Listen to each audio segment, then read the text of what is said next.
So Loserthink, the news, great title, by the way. I'm sure that's one of those where people think, I do that. I'm going to pick that up. I think everybody has a different idea what I mean by it. Yeah. So I usually have to explain that what I mean is not the person is a loser, but rather the technique of thinking about things in a certain way can take you down a losing path. So I try to show the bad examples and then how to fix it. I was just using your example of, or your idea to, hey, take a photo of this page of the book when someone engages in Loserthink, show them the page that it's from, and it will take emotion out of the equation. I will tell you, it definitely worked for me to take emotion out of the equation, but it did receive some emotion in return in the form of somebody who doubled down in their Loserthink and decided that I was just being an ass. People don't like to be shown that they're wrong. Yeah. But you have to admit that showing them a printed book that somebody thought was worth publishing gives it a little bit of unearned credibility. Yeah. Well, it's better than saying, here's everything that's wrong with your thoughts, and then they go, well, I don't like you, so now I'm going to poke holes in that. It's just like, you should read this page and find out what is objectively wrong with your line of reasoning. Yeah, and if you're doing it on Twitter, normally you can't fit like a half a page of explanation in there, so you just, Right. hey, look at this photo. Here's an image because I didn't feel like typing out all the reasons that you're wrong. Yeah. So Loserthink isn't about being uninformed. It's about unproductive thinking, right? Yeah, specifically where it comes from is people are not necessarily exposed to the different fields and domains where people think in certain ways. So for example, let's say you went to college, you got a 4-year degree, but it was in art history. Would you have the same tools to compare things and figure out what things will cost over time and to know whether you've got a rational comparison compared to, say, someone who's studied economics or somebody who went through law school or perhaps an engineer, just examples, a scientist. Mm-hmm. So there's some fields where people learn how to think productively. And the problem is if you don't study that stuff, you think you can do it because you think your common sense is all you need. And you can see in 5 minutes on Twitter that that's clearly not the case. Oh, yeah. I mean, I don't know if you knew this, but the listeners often do. I studied economics and have a law degree and was a practicing lawyer, and I still have trouble parsing arguments really quickly. I have to look at things and read them, which is actually what you're supposed to go figure, what you're supposed to do Right. as an attorney. A lot of people think, well, I'm a lawyer and I can just tell you that this is wrong because I have all this stuff memorized, and that's not how it works at all. So you're actually a perfect example of the talent stack idea. The fact if you put together the right combination of skills, you've got something that's like a superpower. I use you as my example. I can't think of many things that would be more useful in the modern world than a knowledge of economics, law, and now what you're doing here, communication, from the technology to the whole process of it. That's a really powerful stack. And it also gives you the ability to look in different windows. So I like to use the house analogy. When I was 19 and somebody said, hey, tell me what's in that house, I would walk up to the bathroom window and look in and say, well, looks like this house is a big old bathroom. Because that's the only window I could see. But then I studied economics, I became a trained hypnotist, I learned communication skills as part of my job, and I just started stacking things so I can see in more windows. And that's what I'm trying to help people with Loserthink. I love the idea of the windows. I'm trying to think of an example here, but if you look at somebody who says, well, this problem is clearly this, because from a soil science standpoint, all of these things are horribly, horribly wrong. And it's like, well, maybe we're looking at this from a human flourishing standpoint where these people don't have electricity. So like, yes, it's bad for the soil, but what's really bad for these people who live there is the fact that they don't have clean water because they don't have electricity. Yeah, that sounds sort of close to what I call the one variable problem.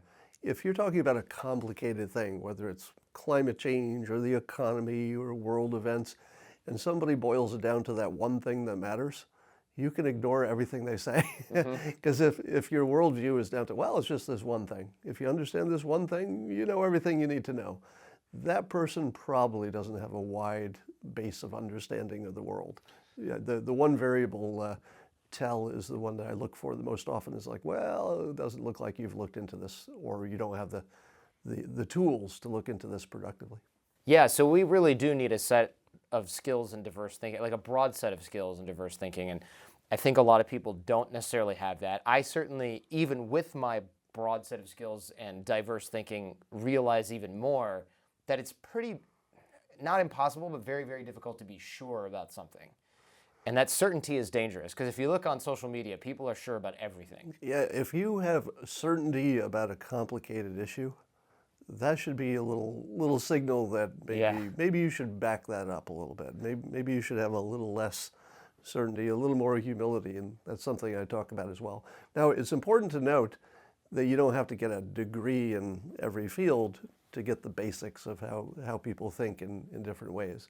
For example, if I ask somebody on Twitter, hey, is this president or that president doing a good job or did a good job, people have a firm opinion. Mm-hmm.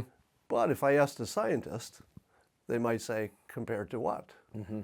Because the scientist, the economist, the business person, a lot of other domains would say, well, you can't really tell anything until you've compared it to something that is a sensible comparison. And presidents, you can't really compare one to the one that was, the last one, because it was a whole different situation. The only valid comparison would be if you magically had another president in exactly the same situation at the same time, doing the job in parallel, and then you could see which one was getting better results. But of course you can't. So if you have certainty that your president has done a good job or a bad job, I'm not sure that certainty is warranted. I mean, there's some big things you can look at and say, well, he didn't break the economy, he didn't start a war, but after the big stuff, it gets really subjective after that. Yeah, that's a good point. And also with economics, I think a lot of people don't realize these things they come in decade or multi-decade long cycles. So people will go, oh, well, look how good it was at this one period in time, this 2-year period. And it's like, well, is that from the current administration, the previous administration, or one that came so far before that we built infrastructure for whatever we're enjoying now? So the perfect example is people will say, hey, President Trump is doing great things with the economy. It's never been better.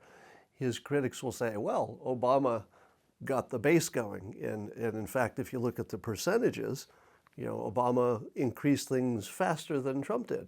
Now, if you don't have a background in economics or business, you'd say, pretty good point. That last president increased things by a bigger percentage. That must be better. Mm-hmm. If you do have a degree in economics, or at least if you've been exposed to a little bit of how to think about this stuff, you'd say, coming off a near depression, when everything's at the lowest level, you would normally expect big percentage gains. Because, for example, the people who are out of work are fully trained. So the moment the factory says, hey, we got a job for you, you walk right in, you're fully trained, you're ready to go. So the first gains should be the easy ones. Once you get to the end of an improvement, you got the really hardcore, hard to employ people. We're down to 3.5% unemployment. If you're in that group, maybe you're just between jobs. But it's far more likely you have a hard time getting employed because you're not trained for the jobs that are available.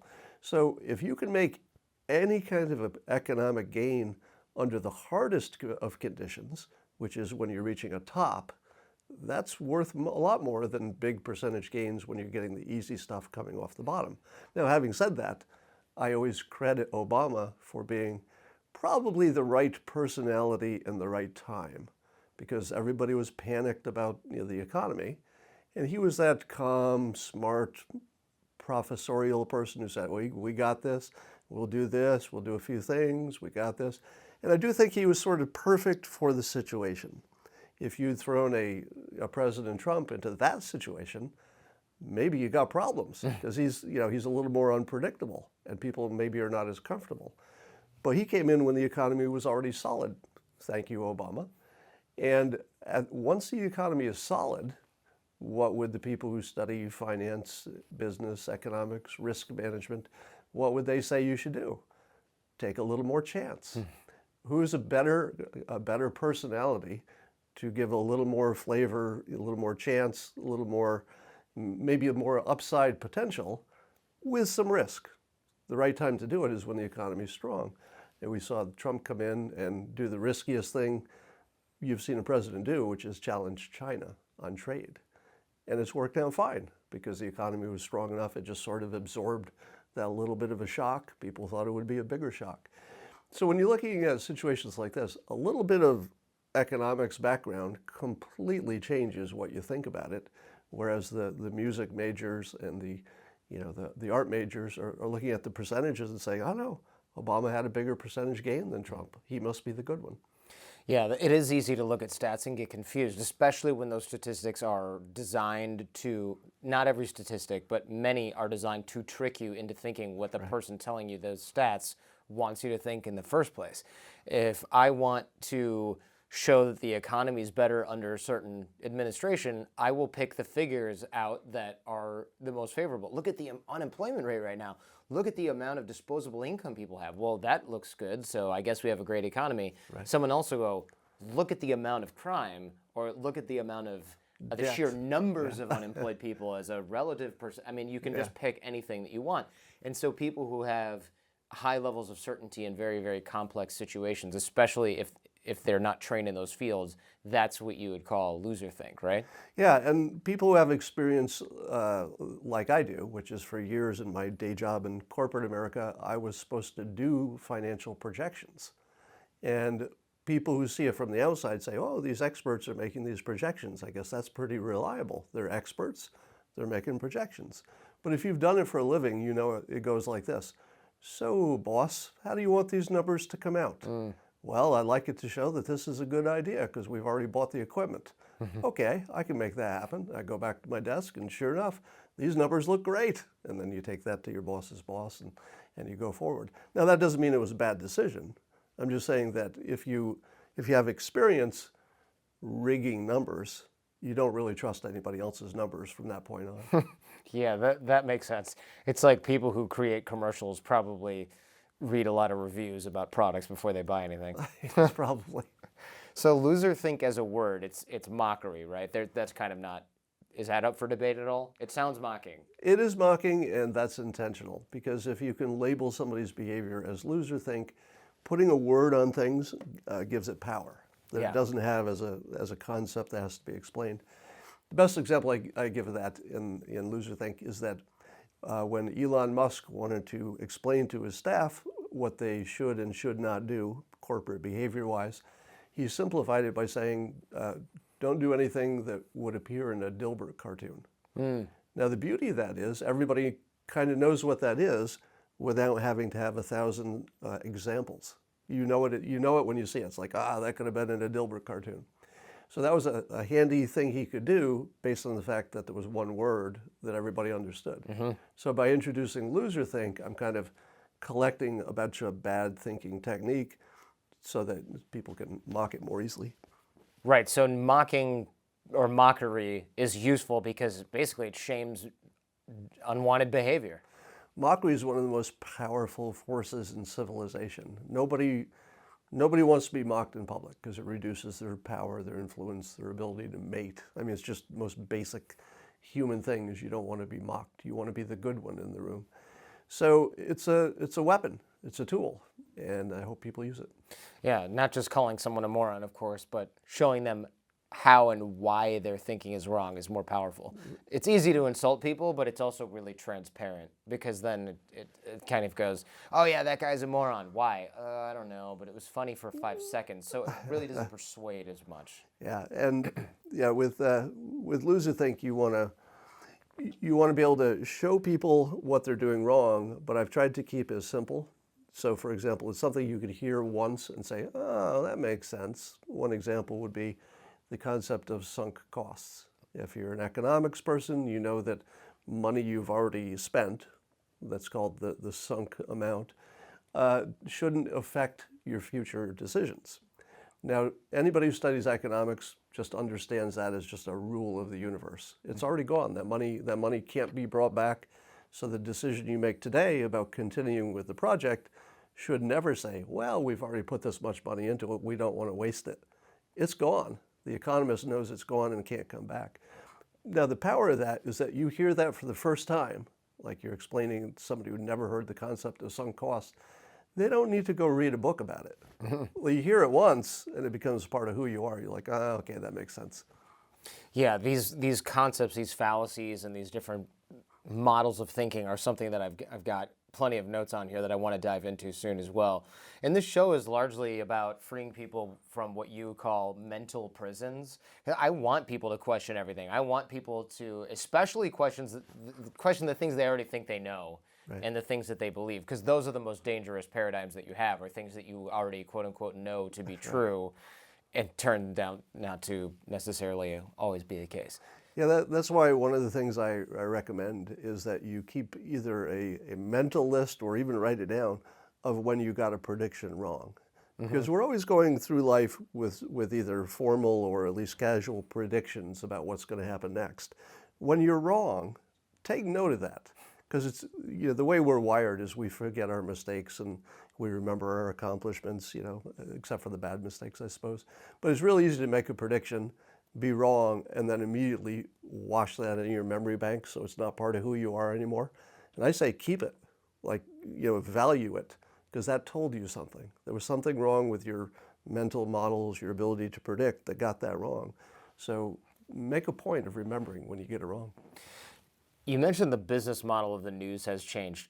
Let's talk about this, because this affects everyone's thinking and makes it less accurate, whereas people think they're becoming more accurate because they're becoming more, quote unquote, informed, but they're just learning these negative patterns of thought. It kind of reminds me of Malcolm Gladwell wrote about this, the Friends principle, where we think we can read emotions really well because we've all seen Friends, except for their emotions are completely overblown, exaggerated, fake. And so we think that's what people look like when they're surprised. And it's just this caricature of a surprised person. News is doing this for us becoming more informed and having critical thinking. We think we're working on this skill, but really we're just going, oh, this bottle of Tylenol got recalled. Maybe all of the Tylenol is poisoned and the government is out to get us, and it's from the Chinese secret intelligence services are poisoning all of our Tylenol. So it just results in us being ridiculous and being more uninformed or less informed than we ever were with the TV off. Yeah, the big problem that made everything bad in the news world is when technology got us to the point where we could measure with great specificity, real precision, what works better than other things to get attention, get clicks. And once you could measure it, it was done, because there was only one way that was going to go.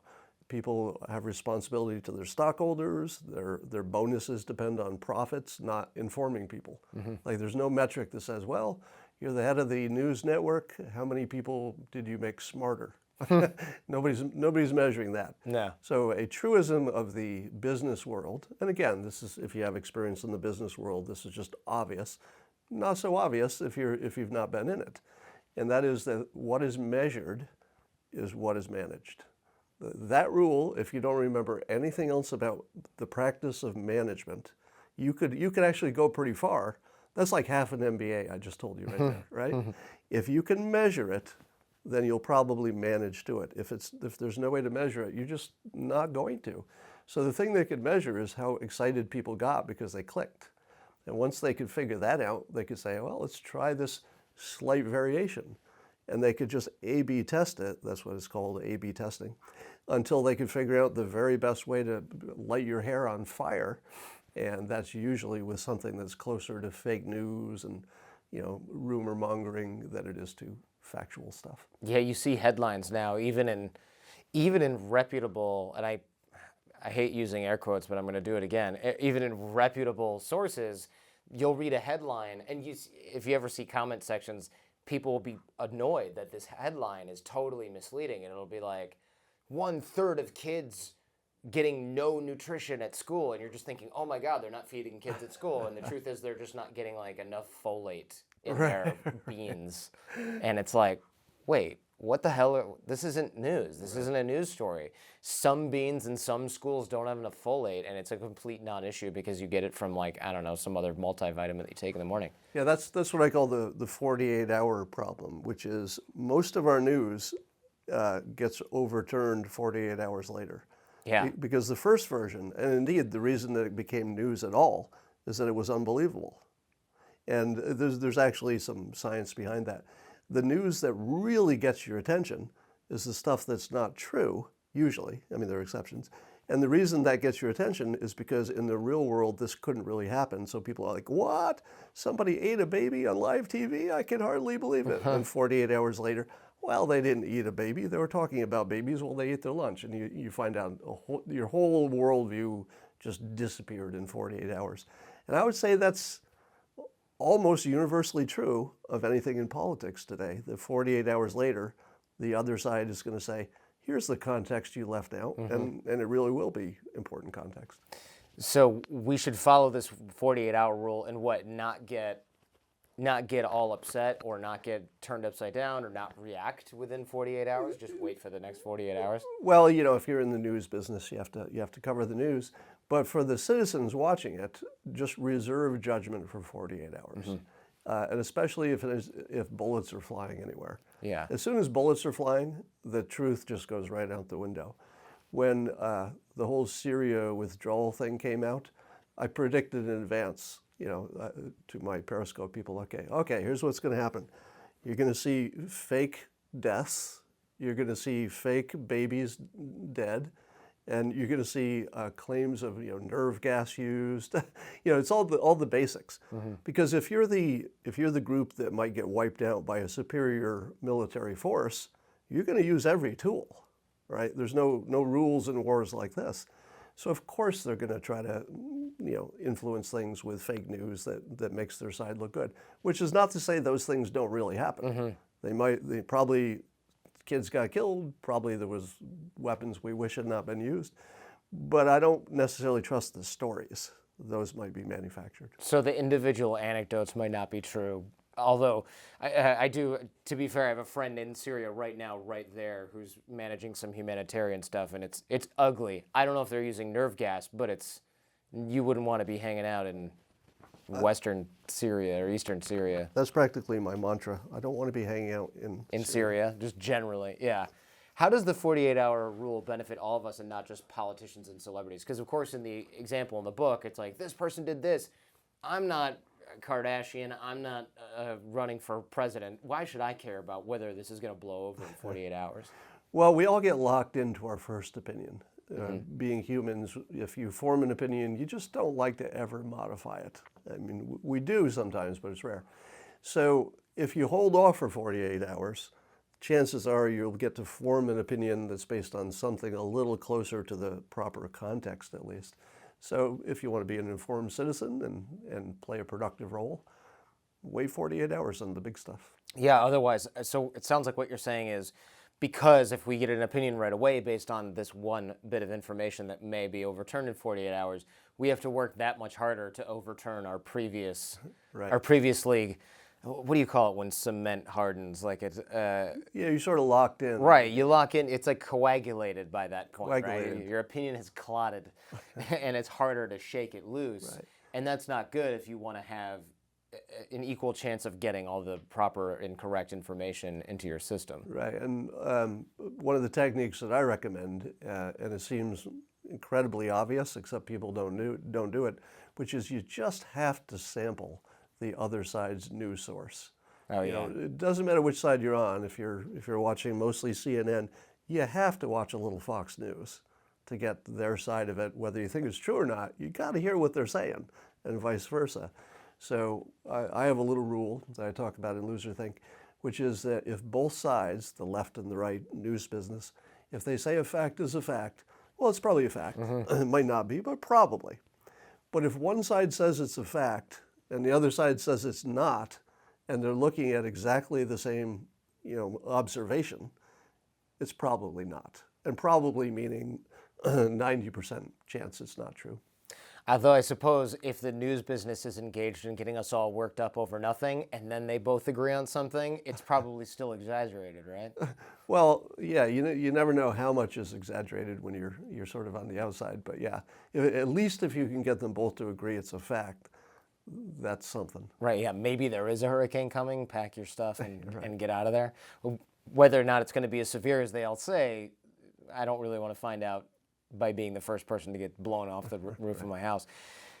A lot of people think they can read minds and see what other people are thinking. Now, they don't frame it like that. Right. They don't say, I can read minds, I know what you're thinking. They just go, that son of a bitch, he is doing this, and this, and is racist on top of all that. Happens to me literally every day. It does happen to you a lot on Twitter. It happened to me this morning, and I took a picture of my own book, the section on don't be a mind reader, and tweeted it to him. I don't think it helped in his case. He was a hard case. But I think in this case, somebody was saying on Twitter that my real motive was lying to people to make money about politics. It's working. You have a really nice house. I must have been lying really good. Yeah. And to which I say, talking about politics cost me a third of my income, and it's not coming back. How so? Just from losing speaking gigs or something like that? Yeah, speaking gigs, licensing, just my normal business decreasing. If I put out a Dilbert book today, 40% of the country is going to say, I don't like that guy because he said something about politics I didn't like. Yeah, so it's economically not working out for you to be such a loudmouth on Twitter, on Periscope. Yeah, that is correct. I made a conscious choice that there are only a few people in the country, probably just a few, maybe a handful, who would be willing to say something deeply unpopular and take the blowback from it, if they believed it to be true. And I have, as I like to refer to it, FU money, meaning that I can lose a third of my income and I'll still have a good life. So there aren't many people in that situation. So your average wage earner is not going to be honest in public. They're going to say what keeps their job, keeps their family together, keeps their social situation. And I made a choice that the most useful thing I can do is to be the most honest, because that's the big gap. Nobody has that. And so I quite often will disagree with the side that I'm more associated with, because I've said lots of good things about President Trump's skill set. But I have plenty of my own criticisms. He could do more on healthcare, blah, blah, blah. So I'm trying to be as objective as possible, because that was just a big void in the public discourse.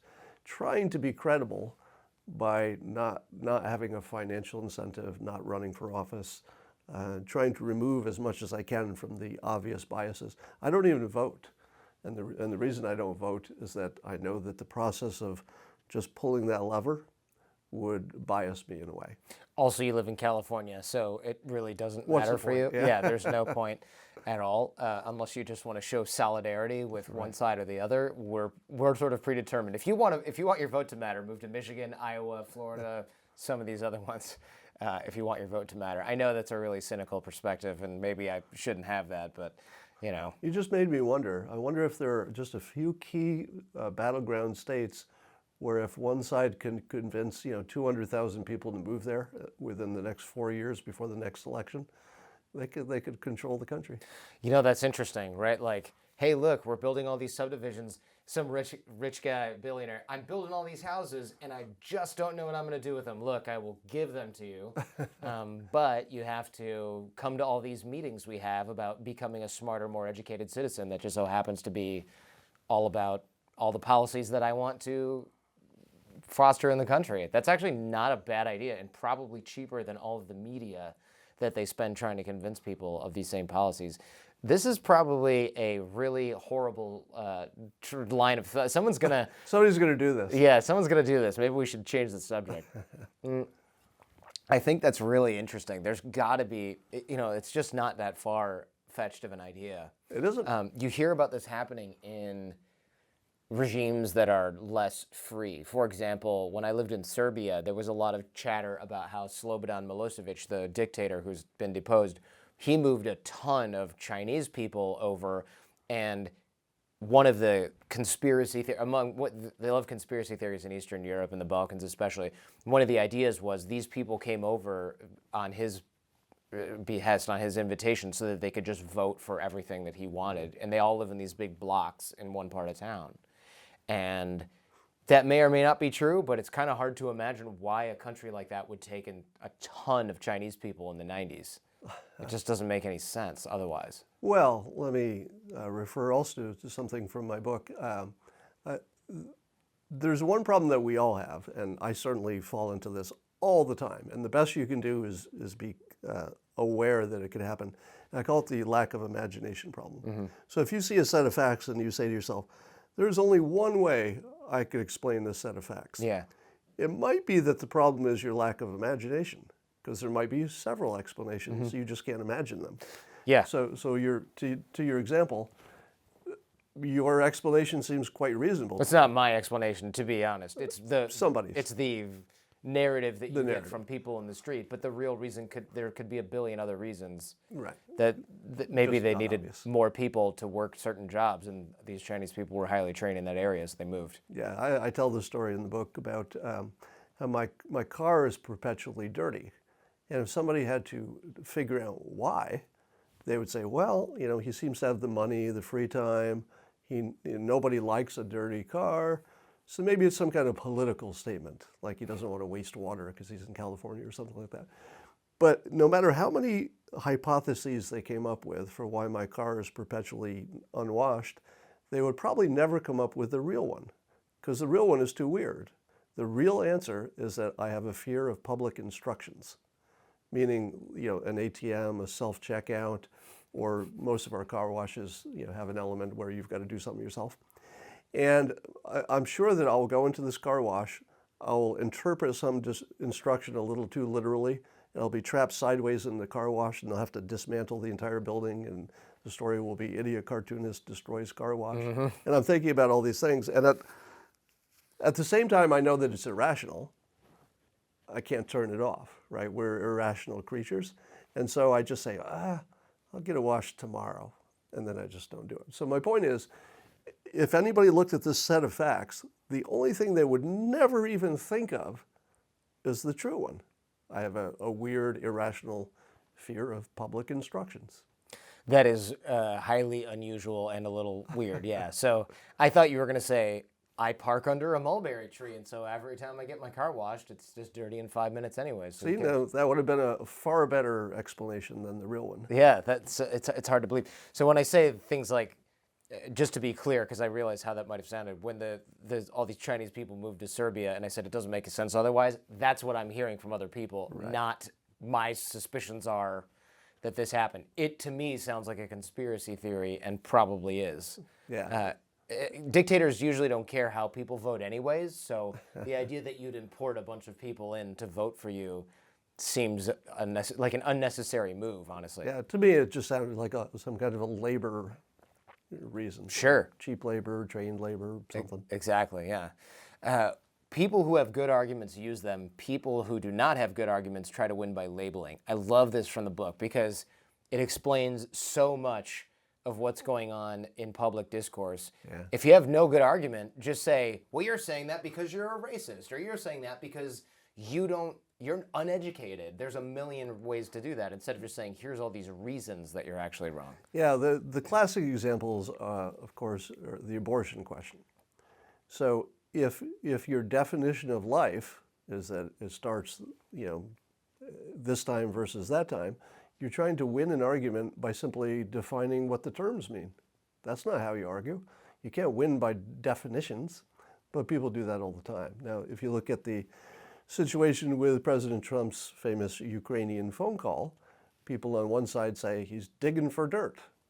Now, if that's where you start and you accept that definition of what was happening, he was digging for dirt, well, that, the conclusion is built into the definition. Digging for dirt's no good. But if you say, well, it's a part of an investigation and it's just his job to make sure there's no foreign interference, then you come to a different conclusion, but there was no argument in between. I just sort of defined it my way versus defining it the other way.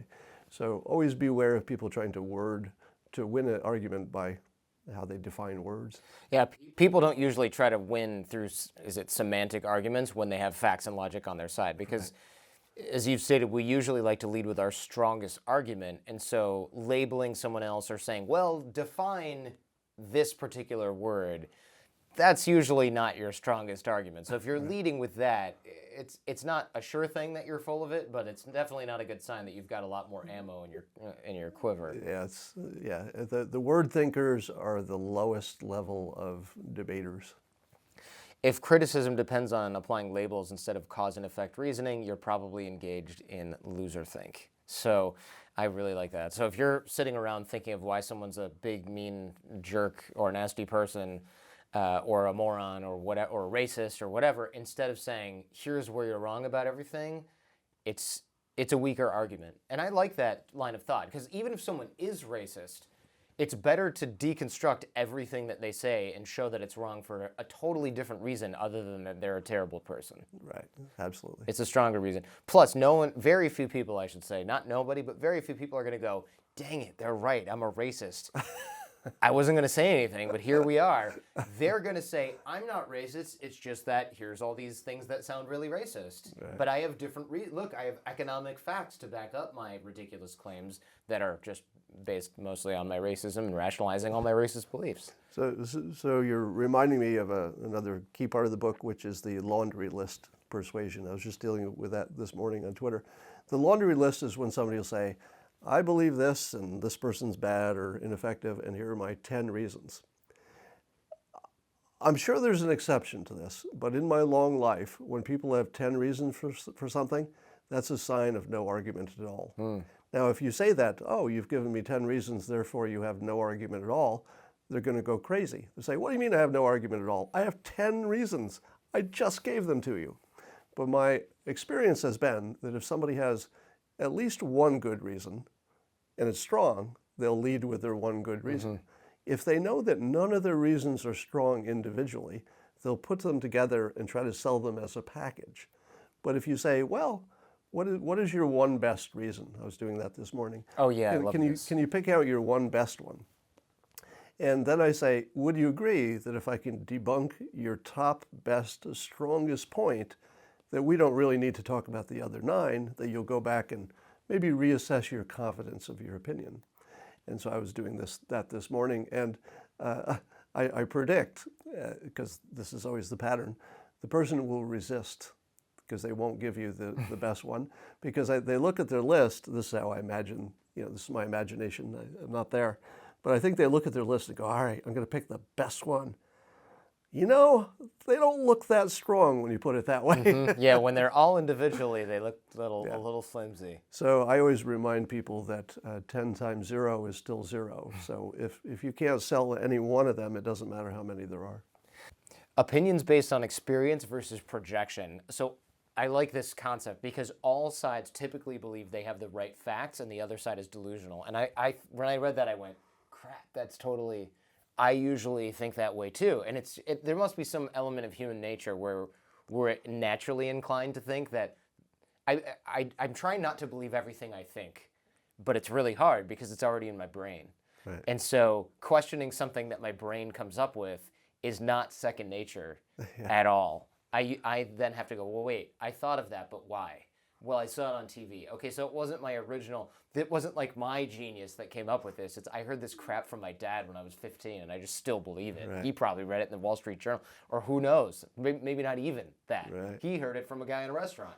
So the problem here is that being right and being wrong feel exactly the same to everyone. And if it didn't, everybody would just agree on everything important. Right. Yeah, one of the great levels of awareness you go through in your life is that when you have an opinion and somebody else has a different one, of course you think, well, I'm right and that person's wrong. But you at least allow that maybe it could be the other way around. You're not going to act that way, but at least, intellectually, well, they could be right and I could be wrong. I just don't feel that that's true. The one you don't think about is you're both wrong. And once you learn how subjective reality is, you start to see everybody is wrong all the time, just in different ways and about different things. And that also helps maintain your humility. Because if I had to, sort of bet on a lot of complicated debates, and you said, all right, you got to place your bet. Is this one right or this one right? I think I would usually put it on both wrong. Meaning at least both of them are leaving out some context that the other one is including. And that's what I call the half opinion. Usually a debate is somebody saying, this will cost too much. And the other one saying, look at all these benefits. And I'm saying, well, those are two halves of an opinion. Maybe you could like have a baby who would know that the costs and the benefits have to be compared, and you should do the one, follow whichever is bigger.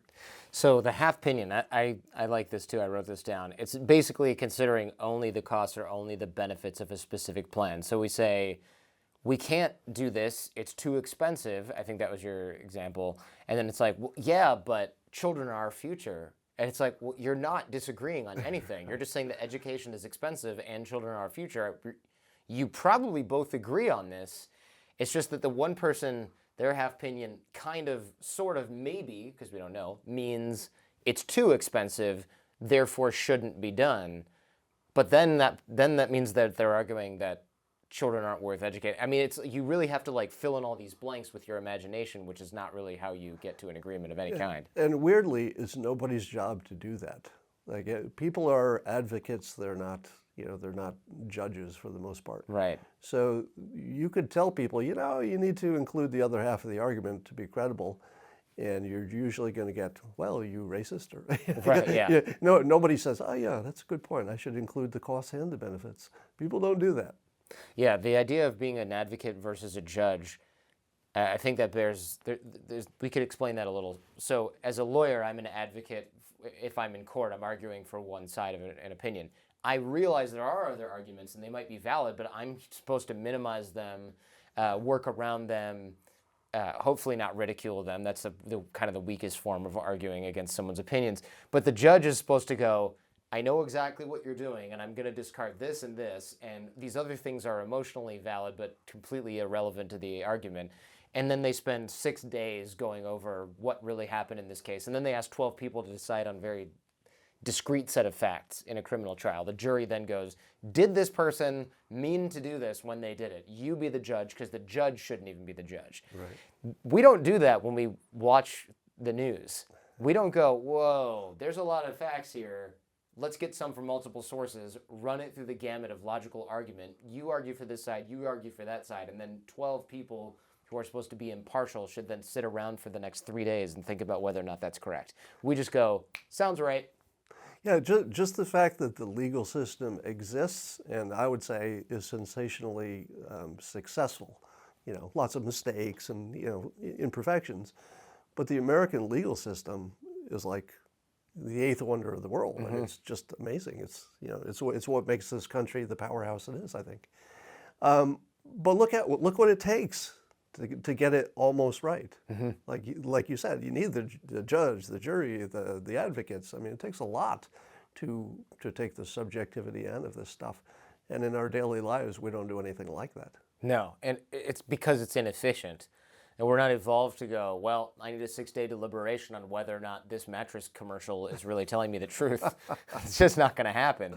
Wow, this phone looks really cool. I want it because it'll make me cool among my friends. Let me think of all the reasons why I now need it.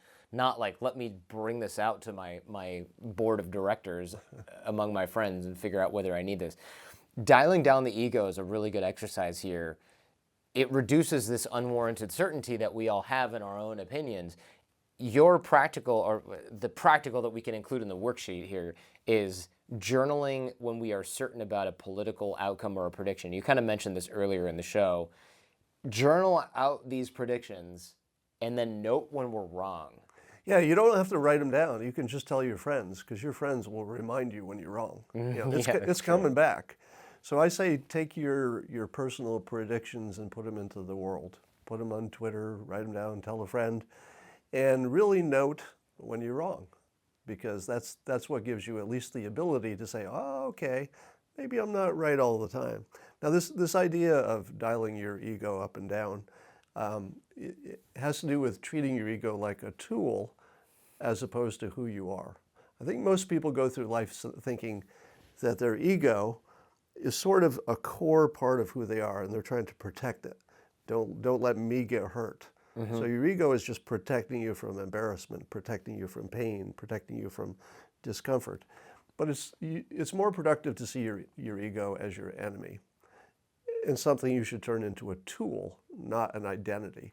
And what I mean by that is there are times when dialing your ego up is the best thing you could do. Let's say before going into a sport competition, before taking a test, before doing a job interview. You don't want to have too much ego.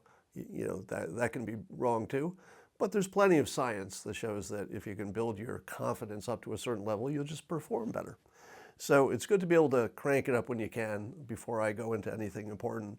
I might actually play a little loop in my head that says, I'm good at this. This will be great. Everybody will like this. Even if it's not true, you're just dialing your ego up for effect. But you don't want to keep it there. You want to be able to dial it down just as easily when you're in some complicated conversation and you think, well, I think I know the right thing to do here, but it could be wrong. And so I keep that loop playing when I'm in a debate with somebody who's disagreeing with me. Just continuously I'm saying, but this time it might be, the problem might be on my end. So I'm looking for that. I'm trying to find where the problem is on my end. And that gives you at least a little bit of protection against your ego making claims that are ridiculous just to protect your argument. Yeah, I find this even just as a full grown-ass man, I often have to go, am I holding on to this because I want to be right? Well, I'm married, so of course, this happens to me all the time. Am I holding on to this because I want to be right, or is this person actually saying something that I should listen to, but maybe they're delivering it in a way that isn't great, or maybe this is a touchy subject for me, and so I don't want to admit that I was wrong. And this is in my email inbox every day, because the show fans are really vocal, and they'll go, you said this, and I disagree with you, and I love the show, but this I really disagree, and here's why. And I have no problem with that. But if that exact same point were made and someone goes, I thought you were smarter than that, clearly you're just another moron who believes X, Y, Z, Yeah. I'm going to go, ooh, I'm going to dig in my heels, but they might be equally right. They might be equally correct on that point. I just threw my pen across the room. That's how strongly I feel about this. Choosing ego over effectiveness is classic loserthink. That's the, I don't know, is that your button on the end of the chapter there? Yeah, I mean, I had a job opportunity once back in my corporate days where a high executive of the bank offered me the job to be his personal gopher. So I would just run around and do little projects and stuff. And it was kind of a low-end job, and it would have been less prestigious than the job I already had, which was managing a small group. So I didn't want to go from being a manager to a gopher. But he said, you realize this will give you exposure and, you'll meet the right people. And I said, yeah, but I like my job where it is, not this gopher job. So I turned it down. He was a senior vice president of the bank. He called me and he said, you're a fucking idiot. Mm-hmm. And I was like, whoa, I'm glad he turned that down. I don't want to work for this guy. My buddy takes the job. And very soon he was one of the youngest senior vice presidents of the bank because I was a fucking idiot because I took my ego and I said, no, I'm not going to take a step down. I don't want to take a step down. I think the pay wasn't any different, but it was an ego step down. But the guy who took the ego step down knew that it was a step to get to the place he wanted to be. He met the right people. He impressed them. He was a senior vice president, the youngest one the bank ever produced. Wow, yeah, because he networked, met with everyone, got in the room in all their meetings or whatever. Sure, he was the note taker, but that's how you get in the room. Yeah, so your ego can just kill you if you're letting it make your decisions. People have problems comparing things. That's something I really took away from this book, and I love this because I never really wrapped my mind around this, but you're right. People will say, oh man, did you see that Family Guy episode where they made fun of this and this and this? And it's very persuasive because it's hilarious and they've got songs and it's well done and Seth MacFarlane is like a genius in all these different areas. But again, we don't necessarily have a common language when we're comparing things. Like, look, we'll put Seth MacFarlane aside, but somebody on Twitter might say, or on the internet or on a show like this, might make a really persuasive sounding argument, and I might try to counter that. But if we're talking about something that neither of us have formal training in, we don't have a common language, and we don't realize that comparing things is actually a learned skill. Right. You can't just weigh them in your mind and sort of generally rationalize why one is better than the other. Your brain's just picking the option it prefers and then figuring out all these reasons based on what you already have in the tank. Right. It's not using the right measuring stick for the tool necessarily, or for the job necessarily. Well, I mentioned I'm a trained hypnotist. One of the things you learn is that the basic nature of humans is that you make decisions and then you rationalize them after the fact. At least for important stuff that have some emotional content. We're rational enough on little stuff like figuring out how to use the remote control. But on the big stuff, we think backwards. We make decisions based on how it feels, and then we explain why we did it later, and that's just a ridiculous explanation usually. I'd love to hear your strategy on how to spot fake news. There's kind of a how-to in the book on what you should be looking for to decide whether something is fake or not.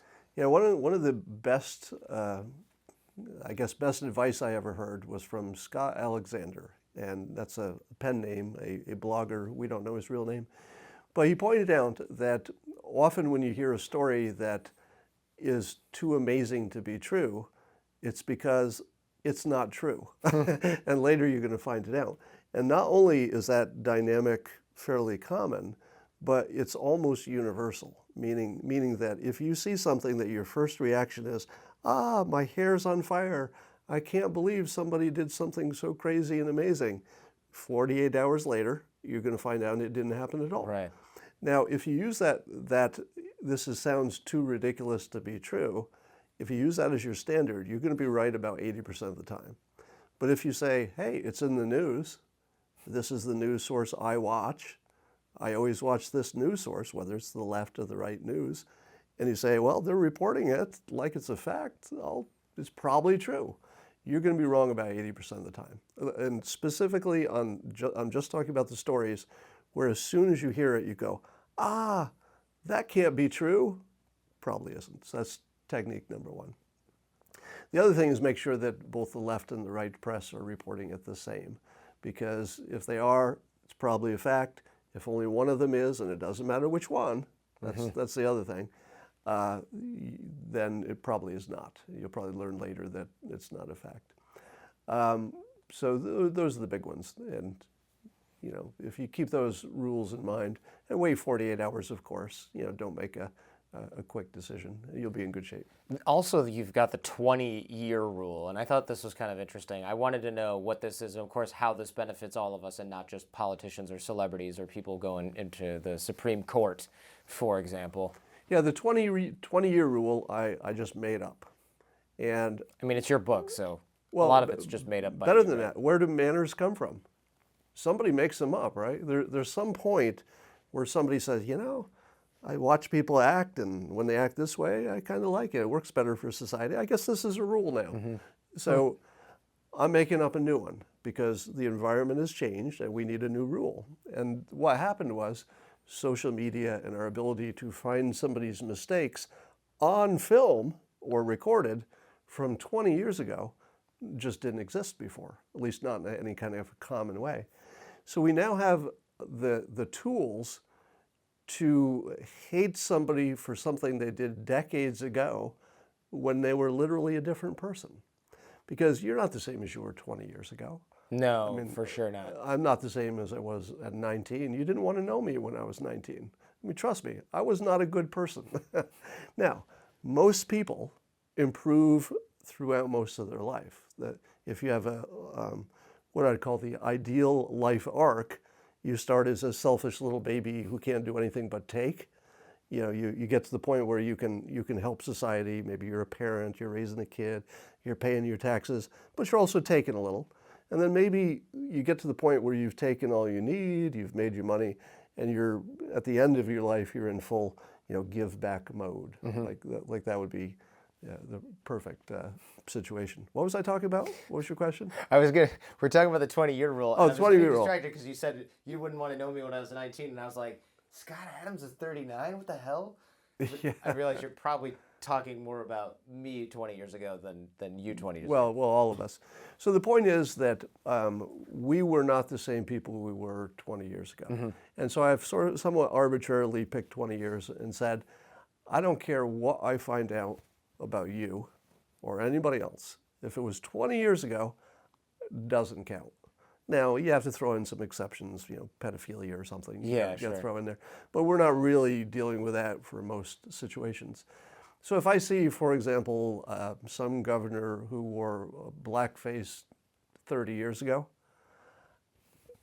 certainly I don't endorse it or approve of it, but I also don't count it. Is that person the same person they were? Would they wear that today?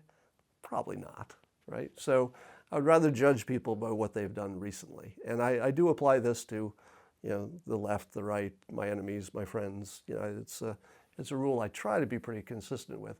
And you never needed this rule before, because everything I did in high school that was a dumbass thing, there's no record. Worst case scenario, there's an uncredible witness who says something. Right. And then I say, well, they're a liar. Well, we were all drunk at the time, but I'm pretty sure that he did this thing that was really horrible. Where were you? I don't remember that either. I just remember this general thing. Yeah, I worry about that now because having a son who's 3 months old, I'm like, literally your whole life can be every dumb thing you do. You might even record it yourself, and then what? It's in the cloud, man. My late stepson lost his first job because he was on the job for a week, and somebody produced a Snapchat video where he was in the wrong place, and that was it. Fired. Oh, man. For something that he didn't even do. Somebody else filmed it and put it on social media. And it wasn't that bad. I don't need to get into details, but the employer didn't want to be associated with it. Jeez. Yeah, it's scary because now your actions can be policed. Which is, look, if your actions can be policed in real time, that's scary enough. The fact that somebody might police something you did, taking it out of context, and then putting it in the 20 years from now context is pretty bad. I mean, there were things that I did 10 years ago and even 5 years ago where I go, oh, that was like kind of tasteless. Especially it was a little gauche given what the climate we're in now, and I should be accountable for that if it hurt someone. But if it didn't hurt someone and it was 20 years ago, and now I'm trying to get a job and I can't, that really sucks. And it's bad for society. Because you're sort of imputing the intention that somebody had 20 years ago in a totally different scenario and context into what they're doing now. And with few exceptions, namely like certain violent crime, maybe pedophilia, whatever example you want to go for. If someone murdered their neighbor 20 years ago, yeah, maybe I don't necessarily want them working in my company. But if somebody got too drunk at a party 20 years ago and said something obnoxious, I would like to think that we could forgive that person by now at this point. I would say forgiveness is a great thing, and I'm a big fan of it, but that's not even necessary. Because if somebody did something 20 years ago, that person doesn't exist. They don't exist anymore. They literally don't exist. So the new person is, whatever they're doing, you can judge them by. I prefer judging people by how they respond to their mistakes than by their mistakes. But that old person doesn't exist. Let's ignore them. You've got this concept called the magic question, and this was great because I can see this solving a lot of arguments that probably never even needed to happen in the first place. Okay. So the most common thing, if you're arguing, especially if you're arguing on social media, is somebody will mischaracterize your opinion into something stupid and then criticize it. But they're not really criticizing your opinion. They're criticizing their stupid version of your opinion. Happened to me 15 times this morning, and that's not a joke. 15 times this morning. Somebody mischaracterized me on Twitter and then criticized their own illusion. Now, if I say to them, because I've got lots of experience with this, if I say to them, you have mischaracterized me, they'll just insist that they haven't. And you can never go anywhere with that. So instead, I go this way. Name something that you think I believe that you don't think is true. In other words, name a specific thing you think I think that you believe is different from what you think. And people will be almost instantly stumped because they've been mischaracterizing your opinion. But when they have to reconstruct it from its parts, tell me anything, any fact you believe, any opinion you have that you think is different from mine. They'll try a few things and realize they can't find a difference, which is really, it's a powerful thing. And I find that people will eventually back off when they realize they can't find anything that they think is different when you. Let me give an example.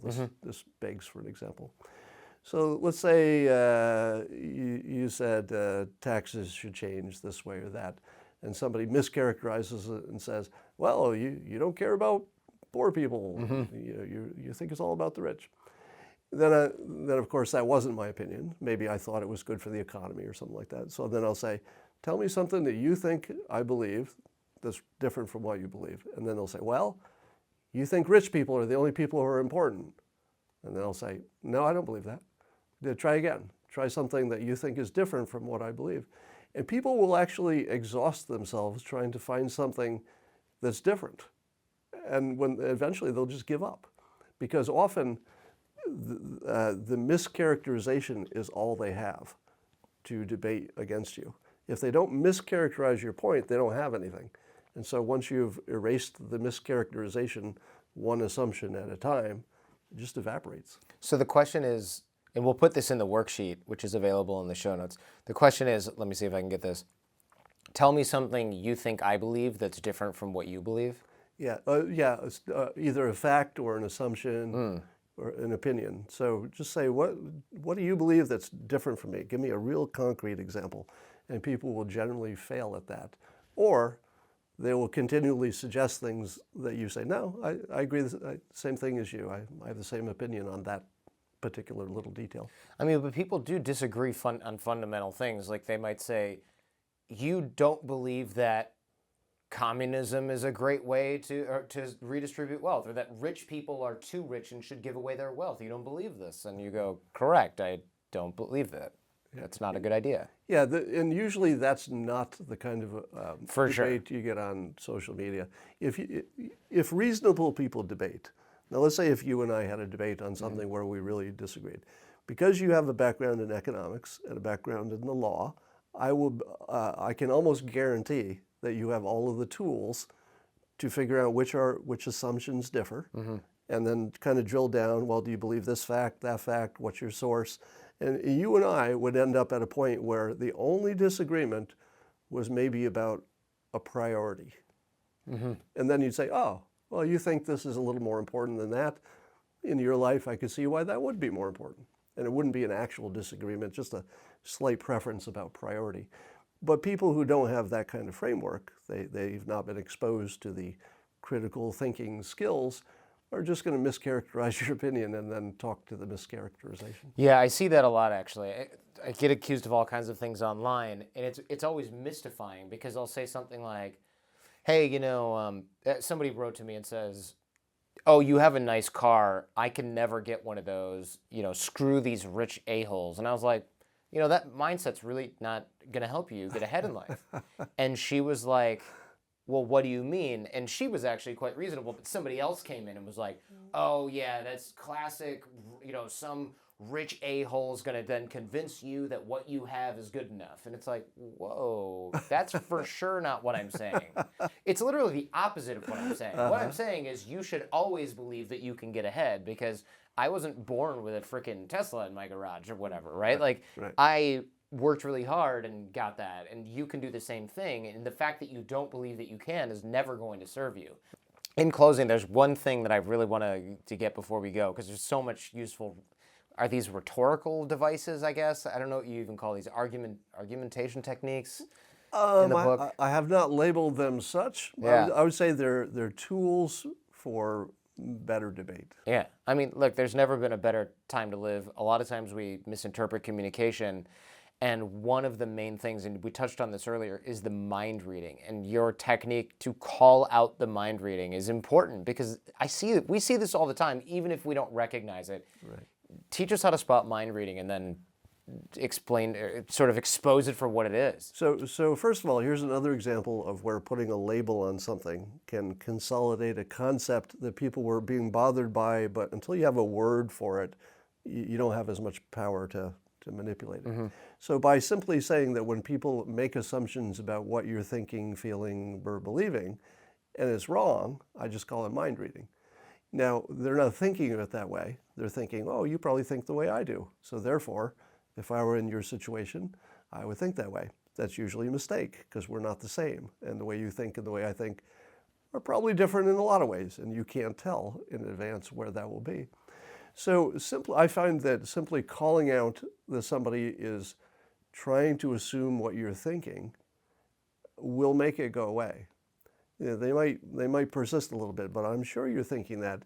And they quickly find themselves in the absurd situation of trying to be the better source of what you're thinking. Now, most people will back down when they realize, I'm having an argument about what's in your head with you. I think I'm losing, because you probably know what's in your head with greater accuracy. Now, of course, they might accuse you of lying, etc., but that's a different story. So whenever anybody tries to impute an argument that's not there, we have to call out, hey, look, you're trying to, what do you say? Do you literally say, now you're just trying to read my mind? Yeah, I just say I don't deal with mind readers or mind reading noted. You know, if it's on social media, I'll just say mind reader noted and just leave it. Because there's nothing else to say.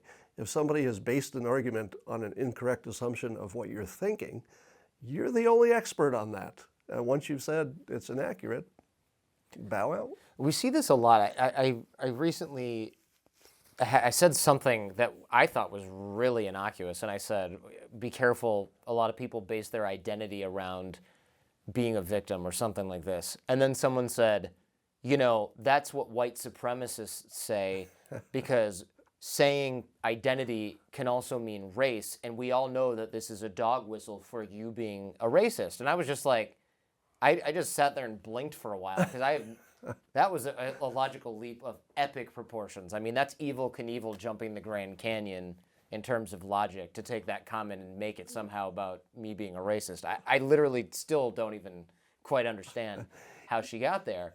And that's mind reading, and then, I don't know, plugging a few things in addition to that. But that was epic mind reading. Sometimes on social media, it's not about the person they're arguing with. It's about the show. Sure. It's about the lifestyle of being a troll and making your point, using anybody as your foil to make your point. So there's always some of that. They're being advocates, but the invisible, secret, racist dog whistle.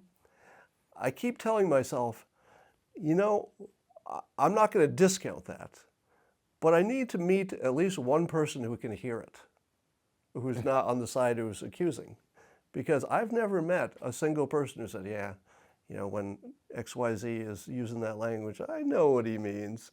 We're on the same team with our whatever racist thoughts. I've never met anybody who had that thought. So it's the most ridiculous claim. I'm sure there's somebody. There's probably somewhere in the country is saying, I'm picking up on the secret whistle. But I've never met one. Seems like there can't be too many of them. The whistle is usually really not secret at all. Like, if you look at somebody like, who is it, David Duke, or somebody who's like an avowed racist, he's not going, well, you know, sometimes A, B, C, D, if you catch my drift. He's saying, like, no, these people are inferior to these people because skin color. I mean, it's like, if it's a dog whistle, you better bring earplugs, because it's pretty loud. It's more like a bullhorn that's not even at a set frequency. I mean, there's no big secret here, I don't think. And you're right, the dog whistle seems to always be something that the other side says about your comments. Right. What was the example? DeSantis said, oh, my opponent is a smart guy, he's very articulate. And someone said, oh, that's a dog whistle, it's a racist thing, because being articulate is a racist comment. And it's like, if we put ourselves in his shoes, it just doesn't make tactical sense at all for him to come out. No, it would be the dumbest political thing if he had done it intentionally, which is the statement. You know, I actually asked online, and I've asked people in person, had you ever heard that the word articulate is considered a backhanded insult to African Americans? I'd never heard that until your book. Swear to God, you'd never heard of that? Never heard of that in my life. All right, so then you perfectly understand my next point. If, like me, you've known it forever, and other people have just been exposed to that as being an insult, wouldn't you assume that other people thought it too? It's like, if you had asked me before you told me that, say, make a bet. As worldly as you are, you know, where you live, your background and everything, I got to put my money on it. Does Jordan know that this word is an insult to African Americans? I would have bet $1,000 that you would have known that. Yeah, I had no idea. But my experience is that maybe half of the public has ever heard of that. I'm probably closer to most African American people have heard it, but among the people outside of that group, maybe half have ever heard it. So if you see somebody using that word, you might ask yourself why they're using it. I mean, it's a good question. You say, are you one of those people who knows what that word means, or are you one of the people who don't? And you can't really read DeSantis's mind, but like you said, you don't get to the point where you're running for governor of a major state and winning, as it turned out, while thinking that that would be a good strategy. It's like, I'll throw in some blatant racism. I think that'll work really well. Right, that'll give me the 0.01% of the like redneck vote that's going to jibe with that. While costing you 99% of the vote. Right, yeah, no, it makes me feel sheltered that I didn't know that. after you wrote about it in the book, I thought, oh, I see. Probably the implication is here a lot of African American people are accused of being inarticulate. So when he said this person is articulate, then it came across as highlighting this other stereotype that's negative. But I had never heard that. And I grew up in Detroit, so I'm a little bit ashamed that I'd never heard of that. But I also, when I heard that, went, who would possibly think that this person saying this is racist? And the answer is a hell of a lot of people, probably more than don't. And I just happen to be in this weird minority that grew up watching too much television and never heard that before. Yeah. Yeah. In sports, I see a version of it too, especially in tennis. I used to watch a lot of tennis. And you'd watch the commentators, who I'm guessing are probably not racists, right? Just probably not, you know. But when they're talking about the white tennis players, they'll say stuff like, you know, he works hard, he's a good tactician, good strategist, stuff like that. And then they'll talk about the black athlete, and they'll say he's very athletic. And every time I hear that, I go, I don't know. I don't know. That feels like a backhanded compliment, because there's some words that seem reserved for some groups that as soon as I hear them, I go, I don't know. Is it a coincidence that you keep using that word for the black athletes? And so I would raise that question as well. It's like, when you say the white guy is good at strategy and the black athlete's athletic, it sounds racist to my ears. But is the person saying it thinking that? Maybe not. Because in each case I've heard it used, you look at the athlete and you go, yeah, that guy can run pretty fast. Or, you know, they're athletic. So that was a tough one for me. And I'm on the fence about whether that's as bad as it sounds to my ear. I think because a lot of racism is then unconscious, or bias, I should say, is unconscious. But is that the same thing as saying, hey, don't hire that guy? You know? You know what I mean? Like, that seems a lot more harmful. And so I think we give some other things a pass, but then now we're into this different sort of question that I feel unqualified to answer, which is which one is worse, and is one better, just because it seems more harmless in the time. Yeah. Let's call them all bad and be on the right side of this. I think that's a good place to stop. Thank you very much. Thank you.